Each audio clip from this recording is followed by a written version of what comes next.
사도행전 1장 3절부터 5절 말씀입니다. 해 받으신 후에 또한 저희에게 확실한 많은 증거로 친히 40을 나타내사 40일 동안 저희에게 보이시며 하나님 나라의 일을 말씀하시니라.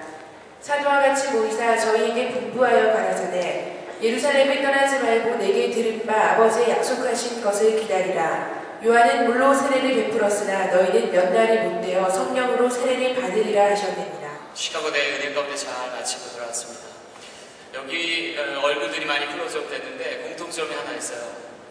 다들 취해 있어요. 성령에 취해서 얼굴 표정들이 여러분들 보실 때 평소 모습이 아니잖아요. 평소에 찡그린 모습, 화내던 모습, 짜증내는 모습, 그런 모습이 없어요. 근데 여러분 놀라운 것은 저기 참여했던 귀한 시카고 선교회 찬양팀은요, 무려 16시간을 차로 왔다 갔다 했어요. 16시간을 이동하는데도 저분들이 저한테 짜증 한마디 안 내시더라고요. 목사님 힘들어요, 배고파요, 왜 이렇게 지치게 해요, 그런 말 하나도 안 해요. 불평불만 아무것도 없었어요. 왜 그럴까요? 왜 그럴까요? 저들 가운데 소명이 있어서 그래요. 소명이 있는 사람은 환경과 여건에 굴하지 않는다는 거예요. 환경과 여건을 뛰어넘어서 자신의 온 열정과 믿음을 발산할 수 있다는 거예요. 환경과 여건이 힘들고 어려워도 참아낼 수 있고 견딜 수 있고 이겨낼 수 있다는 거예요. 오늘 주님께서 우리에게 말씀을 통해서 얘기해 주실 때 너희가 예루살렘을 떠나지 말고 약속하신 것을 기다리라 라고 말씀해 주셨어요. 지금 예루살렘의 상황이 어떤 줄 아세요? 예수님께서 십자가에 달려 돌아가시고 예수를 쫓던 제자들은 이교도의 무리의 잔당이 됐습니다. 이제 언제 다시금 로마의 병정들이 와서 자신들을 체포하고 옥에 가두고 죽음에 이르게 할지 모르는 상황입니다. 예수님께서 40일간 함께 하셨지만, 그리고 지금 예수님께서 승천하시면서 제자들에게 당부하기를 너희가 예루살렘을 떠나지 말고 약속하신 것을 기다리라고 하는 당부의 말씀을 하고 떠나시는 거예요. 여러분, 목자 없는 양이 얼마나 불안하고 초조하겠어요. 그런데 중요한 것은 우리에게 비전이 있고 우리에게 언약이 있으면 그 모든 것이 문제가 되지 않는다는 거예요.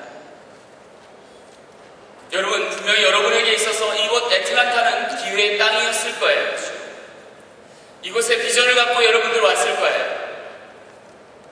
적어도 여러분에게 비전이 없고 약속이 없었지 모르지만 여러분 부모님에게는 있었을 거 아니에요. 그리고 애틀란타 땅에 왔어요. 그런데 여러분 혹시 지금 비전은 고사하고 공부는 둘째치고 벌어먹고 살게 급급하지 않습니다. 힘들어서 지쳐있고 암담해서 앞길을 가늠할 수 없을 만큼 힘든 소진되어 있는 나의 모습을 발견하지 않습니다. 여러분, 우리의 삶이 우리의 바람과 다를 때 어떻게 해야 될까요? 내가 생각하는 것과 내 처해진 현실이 달랐을 때 내가 어떠한 자세를 갖고 살아가야 될까요? 오늘 본문 말씀은 우리에게 그것을 읽어줍니다. 여러분, 결단코 잊지 마십시오. 어떠한 순간에도 어느 한 곳에 있든지 간에 여러분 포기하지 마십시오. 비전의 사람, 언약의 사람은 환경과 여건에 굴하지 아니하고 끝까지 믿음을 견지하고 나가는 사람들입니다. 환난의 때에 내가 어디 있느냐가 중요한 것이 아니라 내가 어떻게 반응하느냐가 중요하기 때문에 그렇습니다. 예루살렘이 문제가 되는 것이 아니라 내가 주님이 약속하신 그 비전과 언약이 내가 내 안에서 살아 역사하고 있는가가 중요합니다. 여러분, 비전이란 무엇입니까? 비전이라고 하는 것은 내가 세우는 뜻이 아닙니다. 내가 세우는 뜻이면 환경과 여건이 나쁘면 주저앉을 수밖에 없어요. 그런데 비전이라고 하는 것은 하나님께서 내게 보이신 일입니다. 오늘 성경 말씀 3절에 이렇게 기록되어 있어요. 해 받으신 후에 또한 저에게 확실한 많은 증거로 친히 사심을 나타내사 40일 동안 저희에게 보이시며 하나님 나라의 일을 말씀하시니라 그랬습니다. 끝반부에 뭐라고 해요? 저희에게 보이시며 하나님의 나라의 일을 말씀하시니라 그랬습니다. 무슨 뜻이에요? 하나님께서 보여주신다. 내 나라가 아니라 그것을 믿음으로 바라보는 것이 비전이다. 단순한 비주얼의 문제가 아니라 바라봄으로 이룰 수 있는 소망이 그곳에 담겨있다라고 하는 것입니다. 여러분 기억하십시오. 비전이라고 하는 것은 결단코 내가 수행해야 될 것이 아니라 하나님의 은혜로 가지고 가는 것. 자, 그럼 이 비전을 어떻게 받느냐라는 게 중요해요. 여러분 비전을 어떻게 받을까요? 많은 청년들이 저는 비전 받길 원해요. 그런데 어떻게 받는지 몰라요. 어떻게 받을까요? 그것은 오늘 본문 말씀에 기록되어 있어요. 친히 많은 증거로 사심을 나타내사 40일 동안 저희에게 보이시며 라고 기록되어 있어요. 이게 무슨 뜻이에요?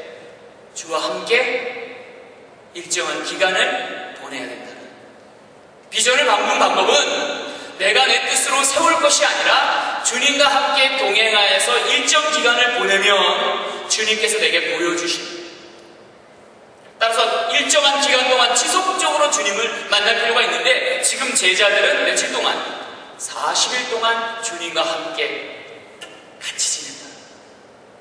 그러자 주님께서 비전을 보시고 보여주시고 하나님의 일들을 증거해 주셨다. 자, 이것이 뭐가 돼요? 이것이 약속이 되고 언약이 됩니다. 여러분 비전을 간직하고 있으면 그게 어떤가요? 그것이 언약이 되고 약속이 됩니다. 자, 여러분들 이 비전과 언약이 있는 사람, 비전과 언약이 있는 삶은 특징이 하나 있어요. 흔들림이 없는 사람. 좀처럼 흔들리지 않아. 환경과 여건이 나를 둘러치지 못해. 예를 들어볼까요? 여러분 남자들이 군대를 가면 여자들이 종종 고무신을 거꾸로 신어요. 군대 다 안 가봤나 보지, 그치? 남자들이 군대를 가면 여자들이 못 기다리고 확 돌아서는 경우가 있어요. 그럼 남자들이 타령을 하는 이유의 70% 이상이 그녀의 마음을 돌이키기 위해서 가는 거예요. 담을 넘는 거예요. 믿기지 않겠죠? 자, 근데 고무신을 거꾸로 신는 이유를 여자들에게 물어보면 왜 거꾸로 신냐? 물어보면 그렇게 대답하더라고요. 의외의 답이 나왔어요. 내가 2년 동안 기다려 줬는데 그 녀석이 나를 차고 떠나버릴까봐 내가 먼저 찬다는 거야. 오.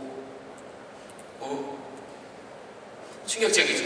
멀리 떨어져 있기 때문에 고무신을 꺾는 게 아니라 그 남자에게서 확신을 못 느끼기 때문에 돌아선다는 거예요. 그럼 남자들 잘 기억해야 돼. 내가 그녀와 멀리 떨어져 있기 때문에 그녀가 내게서 돌아서는 게 아니라 내가 그녀에게 확신을 주지 못했기 때문에 돌아선다. 비록 멀리 떨어져 있어도 오랜 기간 동안 함께 있지 못해도 내가 그녀에게 확실한 언약과 함께 확신을 주면 떠나지 않는다.